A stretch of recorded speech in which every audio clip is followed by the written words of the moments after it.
Bonjour et bienvenue sur le podcast One Thing in a French Day.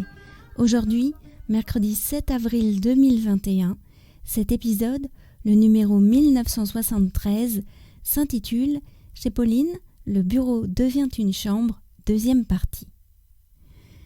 Je m'appelle Laetitia, je suis française, j'habite près de Paris et je vous raconte au travers de ce podcast un petit bout de ma journée.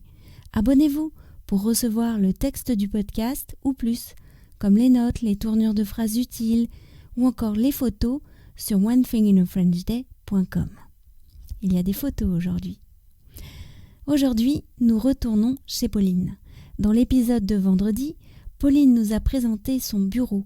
Ce bureau va être transformé en chambre pour accueillir son troisième enfant. Pauline nous a parlé aussi de la première étape de la transformation, vider la pièce. Aujourd'hui, on se projette plus dans l'avenir avec les travaux, le choix des couleurs, etc. C'est parti.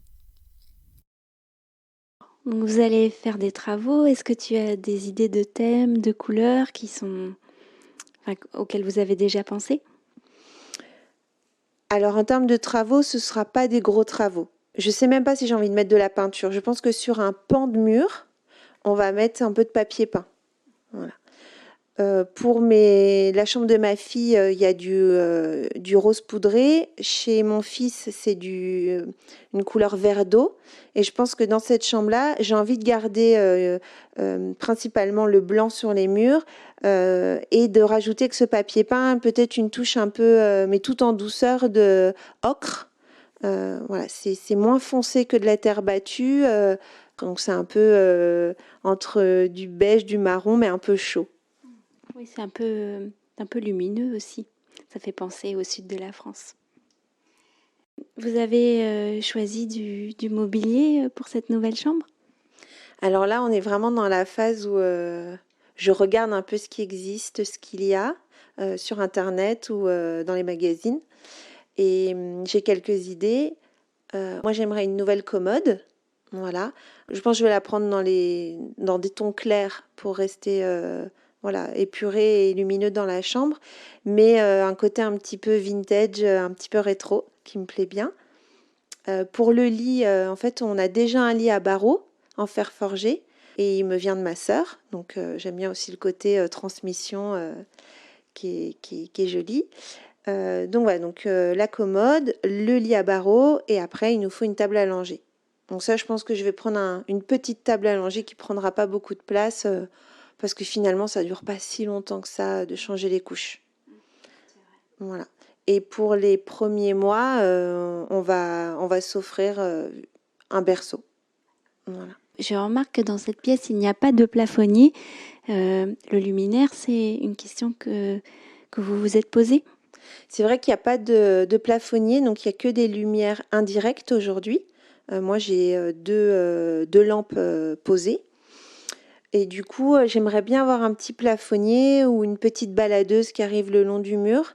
Et pour ça, c'est du petit bricolage à faire, mais je pense que c'est à notre portée. Il existe des petites fixations à mettre au plafond, et puis un fil qui descend jusqu'à la prise. Et après, on choisit le plafonnier et on le place où on veut dans la chambre.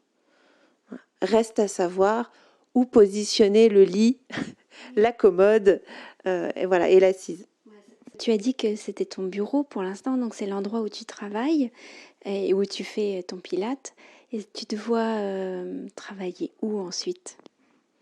Alors pour ce qui est du travail, je pense que je peux être assez mobile. J'ai un ordinateur portable, je pense que je peux le poser aussi bien sur la table de la salle à manger au rez-de-chaussée ou même les jours où je serai fatiguée de mon lit. Je pense qu'on peut, moi je peux m'installer un peu où je veux avec mon ordinateur ou pourquoi pas dans un café, comme tu fais souvent, je crois. Pour la partie pilates, c'est autre chose. Je ne sais pas encore où je vais le faire. J'ai la possibilité de le faire dans mon salon, mais je crois que ça va me manquer ma petite pièce à moi, quoi. Voilà. Donc, faut que je trouve. Merci beaucoup, Pauline. De rien, Laetitia. À très très vite. À bientôt. One Thing in a French Day, c'est fini pour aujourd'hui. Je vous retrouve vendredi pour un nouvel épisode du podcast. À bientôt. Au revoir.